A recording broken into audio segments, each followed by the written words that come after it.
With what? Oomph. Oomph? Have you ever heard the word oomph? No. Oh, Oomph? it's a good word. Oomph. It's spelled OOMPH. Oomph. Oh, oomph. Oomph. Oomph. It means like oomph. Oomph. Yeah. Americans and their things.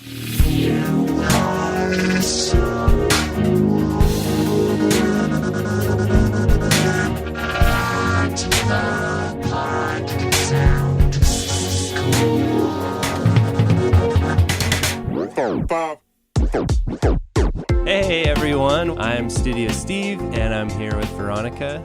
Hello, everybody. And today, the 13th, is actually our 5-month anniversary for the Pod Sound School. Yeah, can you believe it? It's been 5 months. It's crazy. It is crazy.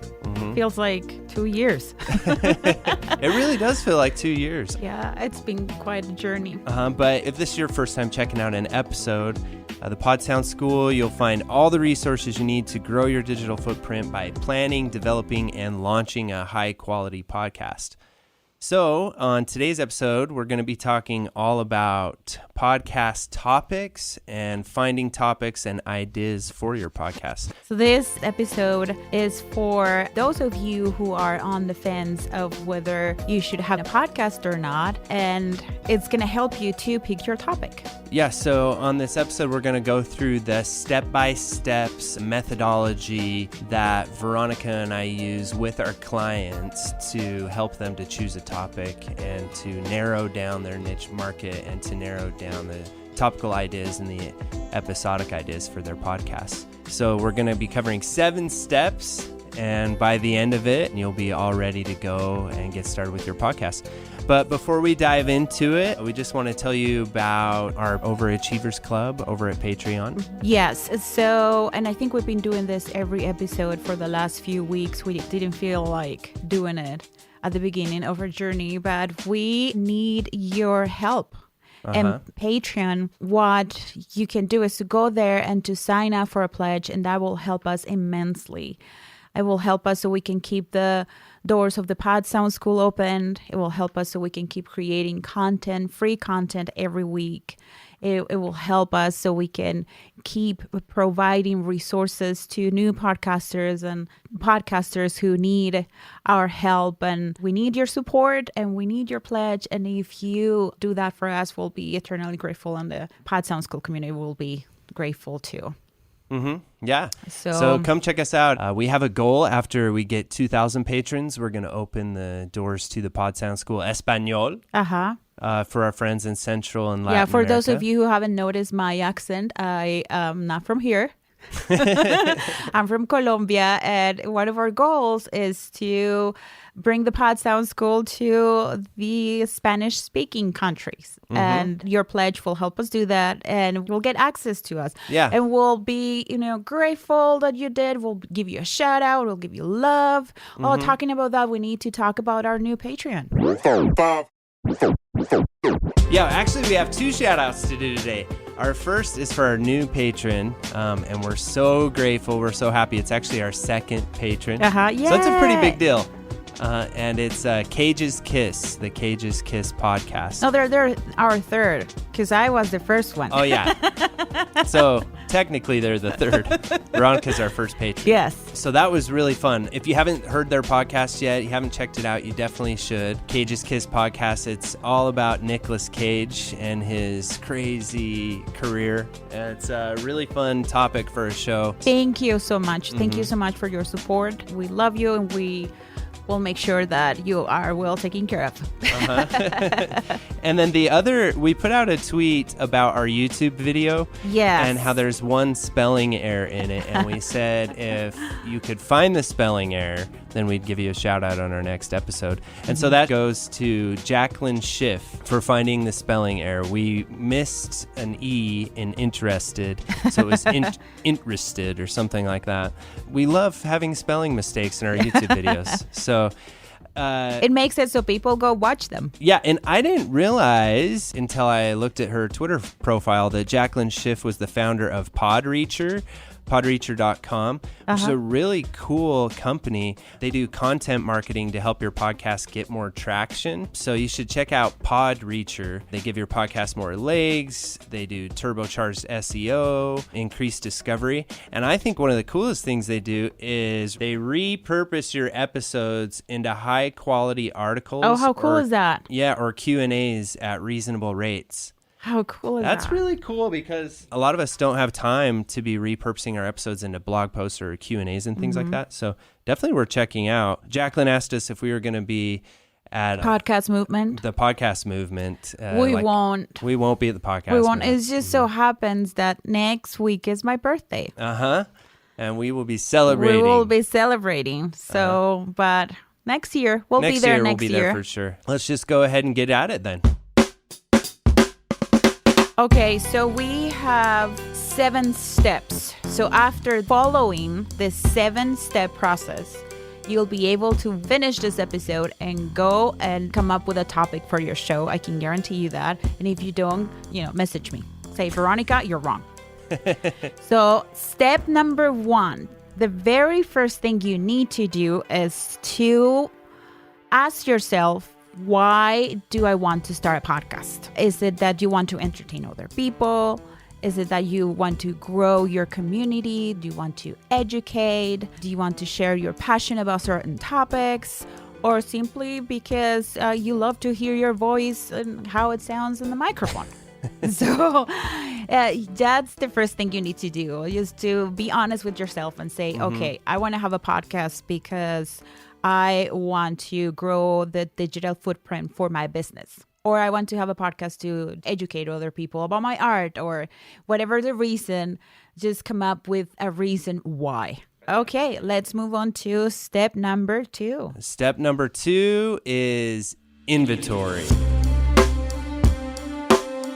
In our quest for finding the right topic for a blog or a podcast, a business venture, a book, or a project you have in mind, it really starts with inward looking and finding our passions and expertise, and a deep look into our talents, our experiences. It's the foundation for successful and sustainable projects. So it's a really good idea, important, I think, to make an inventory or a list of your passions, your skills, your experiences, and expertise.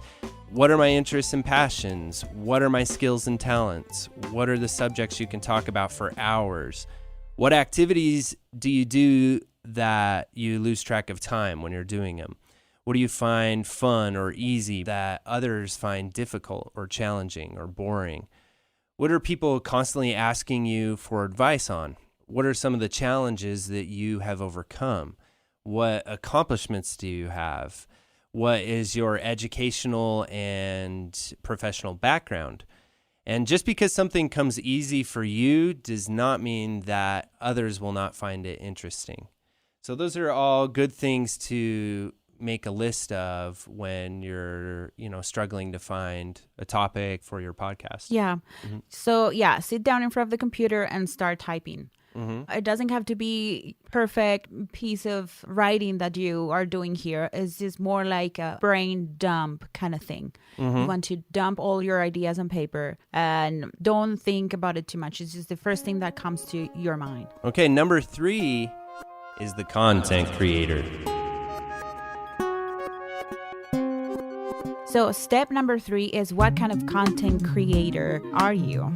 And this is something that I did not consider myself to be a content creator, but whether it's a blog, a podcast, a YouTube channel, social media, what you create every week is content, and that makes you a content creator. Then I wanted to talk about a little bit here about the imposter syndrome, that feeling that creeps in every time we want to start doing something, that we are not good enough and that we are inadequate, that we don't have the enough skills or enough information, enough expertise. Well, during this step, I am going to help you figure it out what kind of content creator you are and that you have what it takes. So let's just kick that imposter syndrome in the In the ass. In the ass. It's kicking in the ass. Damn imposter Okay, syndrome. so let's talk about the content curator. So are you a content curator? Let's find out. A content curator is the person who is very passionate about a subject, but is not an expert in the field or does not have the credentials yet. So she or he loves to do research in the subject. This person is the go-to for valuable information. You either have a little bit of experience or exposure in the field, and you feel extremely passionate about it. We have two podcasts that are good examples for content curation, and that's Eric Hunley with his Unstructured podcast and Randall Kenneth Jones with the Jones.show podcast. So what they do is that they bring people with interesting stories, with interesting backgrounds to their shows, and all sorts of different areas of expertise to be guests on their shows. And every week we learn about something different. So they themselves are not experts in those different fields, but they bring experts to their shows to talk about their expertise. So that's what it means to be a content curator. So for example, if you're passionate about spirituality, you love reading books about spirituality, you have been at spirituality retreats, and even if you're not a spiritual teacher yet, that you can have a podcast where you interview book authors about spirituality, local spiritual leaders, or individuals talking about their spiritual journey. And after you've been doing this for a while, then chances are that you will become a spiritual teacher as well. Because you've been learning, you have that first-hand interaction with experts. Yeah. So, and I mean, that's how all of us learn, right? And back to the Unstructured podcast, you know, Eric has done so many different episodes on body language that he's pretty much a body language expert And it's now. not only to bring the expert, he does the research. Yeah, he does the research. He does the research. For the expert that's coming to create a good interview. Yeah, and we have a really cool episode with Eric Hunley, if you haven't checked out, and with Randall as well, both about the process of interviewing. And that's on our podcast at iTunes or anywhere else, and also over on our YouTube channel. Sounds cool. Yeah. So now we'll move on to the professional. Okay. And let's see if you fit in this category. Okay. So with the professional, you have the professional credentials and the testimonials to prove your expertise. There are the artists, musicians, business coaches, financial advisors, real estate experts, lawyers, doctors. They use podcasts to educate, create awareness, and or to train other people about their expertise. Examples of this is the Pod Sound School, right? We have Studio Steve. He's an audio engineer, and he decided to have a podcast to share his knowledge about audio production, right? So if you feel passionate about your profession, consider having a podcast to showcase your expertise in the subject while educating others. That's pretty cool because there's a lot of longevity with that because it's obviously something you're going to enjoy talking about. So what's the next personality So the type? next one is role model. Role. The role model. So the role model content creator documents his or her journey, teaching people what she had learned through the experience. So if you're a business owner, an entrepreneur, or have gone through experiences of survival and resilience or any kind of experience, you can, for example, have a podcast documenting your journey through the process for those who are a few steps behind you. So you don't have to be just one. You can be, all three. All three of them. Or two. But anyway, wherever you are, whatever stage in your career, in your life, there's something that you can teach others. And that's what this whole point is about. It's just to kick that imposter syndrome out of the window and start doing what you love. Yeah, start doing what you love and realize that you are an expert already and you do have really valuable expertise to share. And that, and that's just how it is. Everybody's an influencer now, so that's and when cool. we're talking about expertise, we're not talking about credentials because, sometimes you go through this experiences in life and you go so deep into certain areas that you can help people to navigate the same issues with ease, so they don't have to go through the same struggles and pain that you went through. So you don't have to be an expert. You don't have to have a PhD. Yeah, exactly. I like that. Number 4 of the 7 steps is being able to describe your target audience. I also like to think of the target audience as your peers, your people. And can you describe them in detail? Meaning, who are they? Are they parents? Are they widows, businesswomen, cat lovers, dog lovers? What are their routines, and what does their typical day look like? What are their dreams? What are their pain points? Do they struggle with being productive? Do they struggle with losing weight? Do they struggle with finances? Do they struggle with balancing family and career? All of those things are really going to help to guide your content creation process and help you to pin down and narrow down your topic choices. How do they like their information to be presented? Are they readers? Do they listen to podcasts even? Are they visual learners? And then a nice tip here to finding, to communicating and everything is to join Facebook, Twitter, LinkedIn, and Instagram communities. Facebook groups are perfect for this. With that, why don't we move on to step number 5?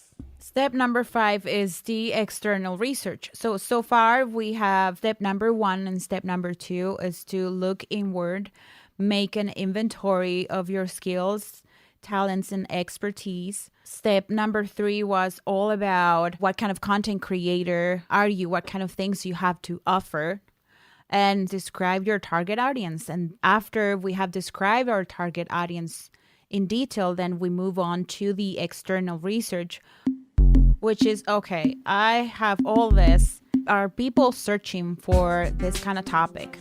So we have 3 tools that we use a lot. We use many other tools for our different platforms like YouTube and our content curation. But for our podcast, we use Keywords Everywhere. We use Answer the Public and Quora. Keywords Everywhere is a browser add-on for Chrome and Firefox that shows what people are searching on Google and the volume of those searches. Keywords Everywhere is just really cool, and you should definitely get it on Chrome because it will show you. So you type on the search bar on Google, and then it auto-populates. Like how? Yeah, well, already if you go to Google, you can see there's a lot of auto-populating or suggested search terms that pop up. And those are pretty cool even without Keywords Everywhere because that shows you what people are searching for. That's why it's auto-populating, but Keywords Everywhere will also show you how many times that term is searched for a month. And then it will also show you a bunch of suggested related keywords along the margin. It's just really cool because it gives you an idea of what people are searching for on this topic and how popular these things are. So you could be like, nobody's really searching for this specific topic, but if I put a different spin on it, there's a lot of people searching for that. That helps with SEO and discovery especially, but it really can power content too. Yeah, this is an important step because you don't want to make a podcast about a topic that nobody's searching about. You want to have high search volumes or relatively high search volumes, so you'll know that people will be searching for your topic and will be finding your podcast. And then the other tool that we use... It's Answer the Public.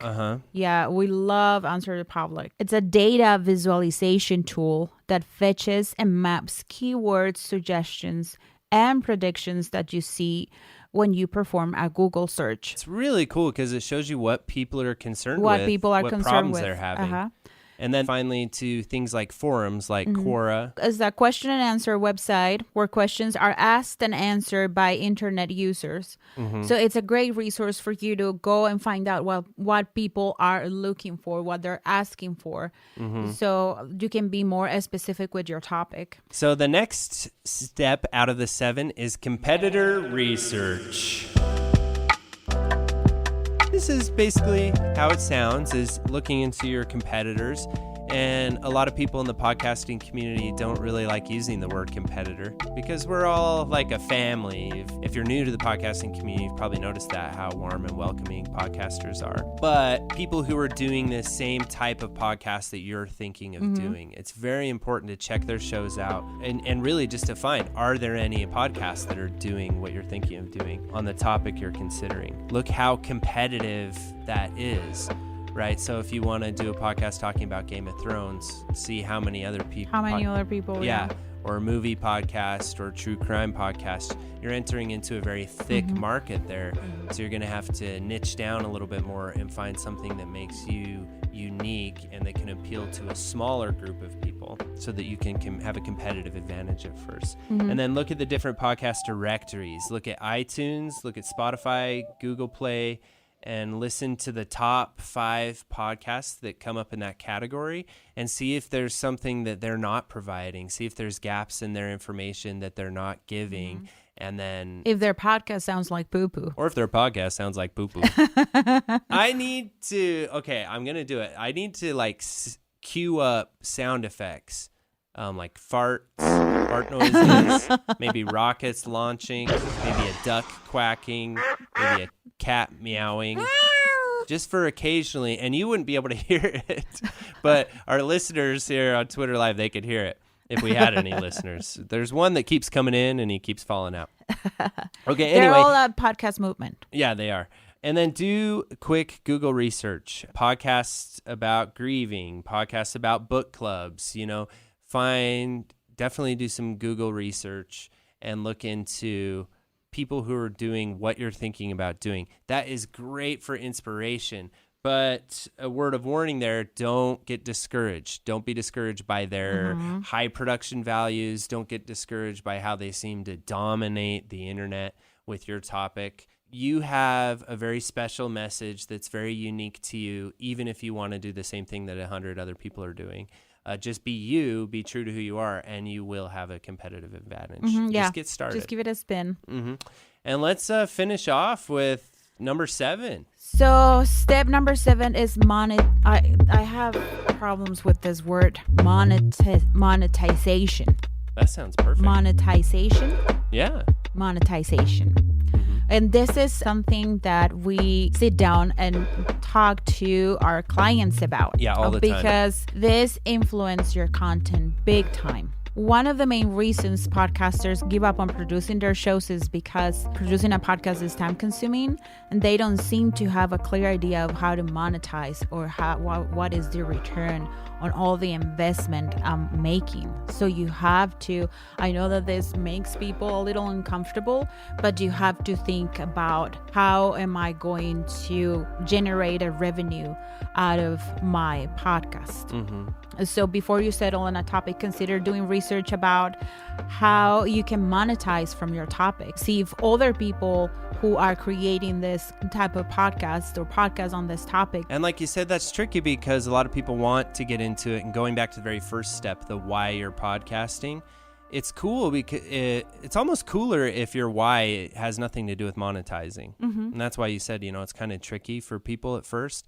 But if you at least have it in mind and you know that it's an eventuality and you can lead toward it, that's going to help with longevity a lot. Yeah. Look into growing your community and have events, create events around your podcast that you can monetize out of.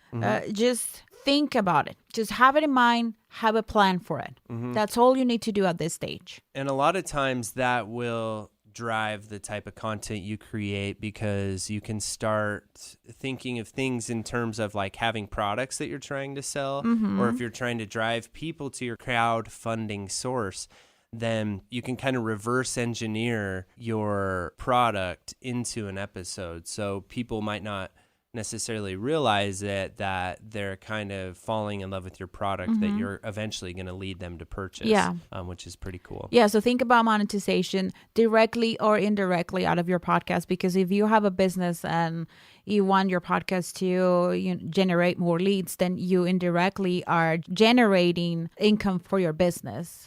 Or are you using your podcast to showcase your abilities and your talents and your expertise so you can get that job or that job opportunity? So just have that in mind. That's very important, and we tell our clients to have that in mind so they don't give up on their shows. Yeah. And I love how you touched on their sort of indirect monetizing that comes from podcasting. That is definitely valuable. So just building the authority in your industry can be valuable. Marketing, just having another platform that your business or that your project is on. A lot of people use podcasting as a way to monetize, even though the podcast itself doesn't make a dime. So there's lots of things to think about there and research there. And as we continue to monetize from our own podcast, we are going to eventually be able to teach you how we did that. But that's why we haven't really done any episodes about monetizing yet. So let's just do a quick recap. The whole idea here that we talked about with finding a topic is, what do you like? What do you know? What are you good at? What is sustainable? And is there a potential for revenue? That's basically it. And with that, just thank you so much for tuning in every week and supporting us. And please come say hi at social media.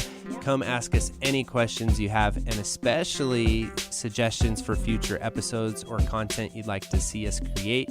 Even if it's outrageous, even if you don't think it's a good idea, please just let us know. Yeah, let us know. And let us know if you found this episode to be helpful. If you follow the steps and you came up with a good topic for your show, we would be interested to know. We'd be way interested to the point of giving you a shout out and helping you sort of get that podcast lifted off the ground with a little more oomph. And then definitely check out our YouTube. With what? Oomph. Oomph? Have you ever heard the word oomph? No. Oh, it's a good word. Oomph. It's spelled OOMPH. Oomph. Oh, oomph. Oomph. Oomph. It means like oomph. Oomph. Yeah. Americans and their things. Well, yeah. So anything else, Veronica? No. Okay, well then we'll see you guys next week. Come join us over on Twitter. We're at Pod Sound School is our handle. Come say hi to us there, follow us, and then you can see the behind the scenes of these podcasts being recorded every week at noon. Hope you guys are all having fun without us there at the podcast movement. And come and join us to our Facebook group, Podcasting for Bosses. Yeah, we'd love to see you over there as well. I'd love to keep torturing you with these live videos. All right, we'll see you guys next time, and happy casting. Thank you. Bye, Potskis.